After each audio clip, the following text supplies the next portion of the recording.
Hi, this is Dr. Go. If this is your first time visiting this channel, well, I've been a professional violinist for over 20 years. I'm a published author. I'm on the violin faculty of the Class International Music Festival. I'm also a violin lecturer for both UCSI and Sunway Universities, and I'm the artistic director of Musicians Linkage. This is the third video in our series on finding a teacher. The first video was for students or beginner violinists. The second was for university students or conservatory students. This third video is for professionals who are looking to improve themselves. Now, some things that were similar in the first two videos, they carry through to this third video, but there are new considerations now because, let's face it, professionals, they're making their livelihood through violin playing. And this is for performers and teachers, not just performers, not just teachers. And I need to explain something very important about this that kind of relates back to the first video. Something I've noticed with a lot of people after they graduate degree programs and they go out into the workforce, either working for music schools or whatnot, a lot of them make the mistake of thinking that there's such a thing in life called stasis. It does not exist for living things, okay? Simply put, either we grow or we decay. People that go to the gym regularly and read up, study, and talk with trainers understand this very well. As we age, the hormones in our bodies, they change. And the cell replacement in our muscles, it changes our muscles all the time. Things we eat, activities that we do will all affect every single part of our being. So, as far as a violinist, whether you're a teacher or performer, everything we do affects our craft.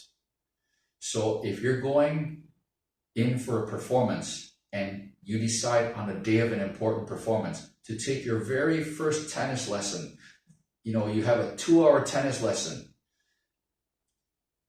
really, it's not the tennis teacher's fault that when you show up for your performance later, you try to pick up your bow and it falls out of your hand.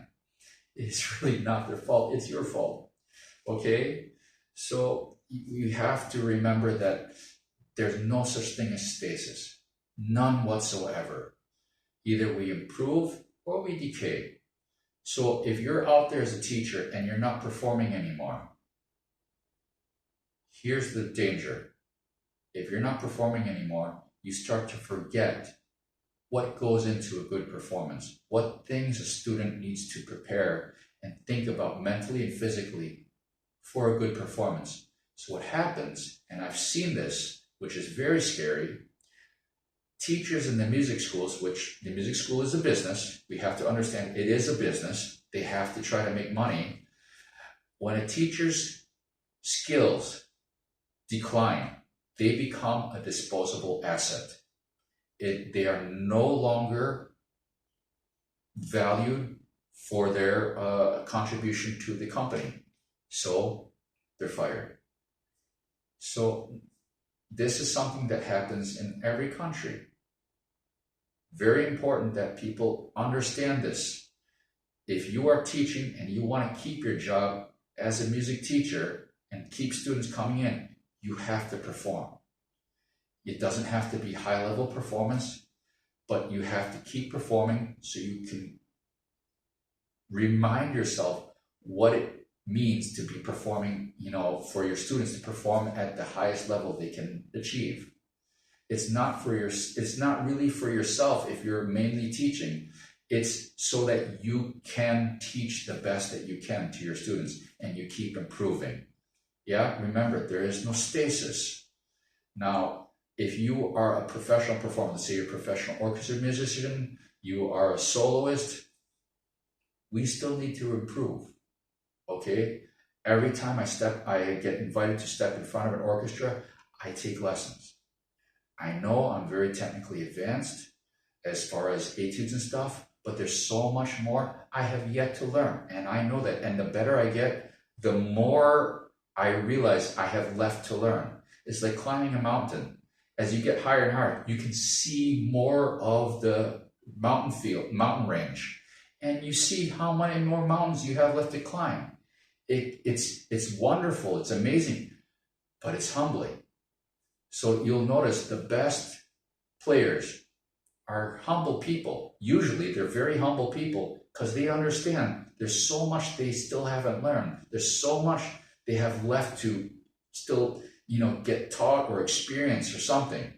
So, other concert violinists I've talked with or, read the treatises from, articles from, they talk about how important it is to keep taking lessons.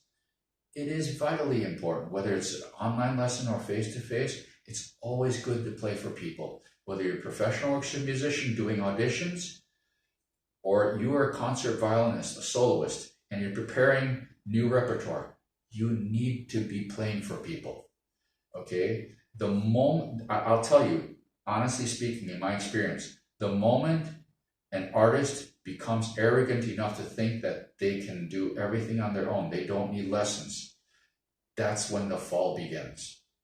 That's when their upward rise gets capped, and either they just can't break through the next level or they decline. I've seen it happen so many times. It honestly, it becomes heart-wrenching. So it's important, first of all, as in the last two videos, that we have to know ourselves. As I admitted in the last two videos, I always have been a punk. I'm working on trying to be less of a punk, but I am a punk. I am famous for not listening to people. And it's something I'm trying to work on and trying to improve.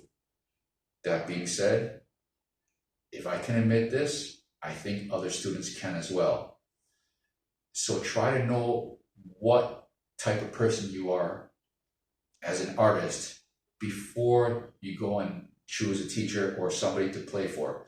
Now, when you're a professional violinist, let's say you are a concert violinist and you're doing, say, 100-something shows a year, as a soloist, you're basically living on the airlines. It gets really, really, really important that you have at least some sort of online lesson to keep yourself centered while you're going around and to keep you advancing. Because sometimes if you're performing Mendelssohn concerto, violin concerto, for, I don't know, maybe for the 50th time that year, and some people will be saying, most people only do 20 or 30 concerts if they're a soloist. Okay, I'm counting each and every concert. So a lot of, I have actually seen some people where, because we do Friday, Saturday, Sunday night concert, Friday, Saturday night concerts and Sunday matinee. So there are 3 a weekend, and there are 52 weeks in a year. Yeah, so 3 times 50 is 150. Yeah, they give a few vacations and they're down to 100-something concerts a year. That's a lot of concerts. That is a lot of concerts. So if you're doing Mendelssohn Violin Concerto for the 80th time that year, it's very easy to become apathetic to the instrument, to the concerto. So it's important at that time when you think you are the most masterful at a piece or at something, you go and play for somebody, because it's that moment of apathy that can ruin your reputation and your career. I remember there was a video, I was watching an interview with Denzel Washington. He was saying an actor's branding is not the quantity of their work, it is the quality of their work. It is the same for musicians. It's not the quantity of things we put online, it is the quality of things that we put out for advertising ourselves. That's our branding. So please remember that as a musician. So that being said, these are things we have to look out for. And as the other two videos pointed out, chemistry is very important. When you're looking for a teacher, make sure you can really have good chemistry with them before you sign up. And unlike the other two videos, you're not really having a long journey of 4 years. you might be having a very short journey of just, maybe 1 year, maybe a few months. It's still a journey. So establish chemistry and then faithfully follow through that journey. Because even if that player is technically below you, they may musically see something as a third person that you haven't seen yourself. And that perspective is extremely important. You have to remain humble to what the audience is listening to every time you play. Okay? So if there are any questions or concerns that come from this video, please feel free to comment in the comment section, or maybe send me a personal message or something, and I'll try my best to get back to you, okay? Cheers and best wishes on, your own personal journeys on this amazing instrument, the violin.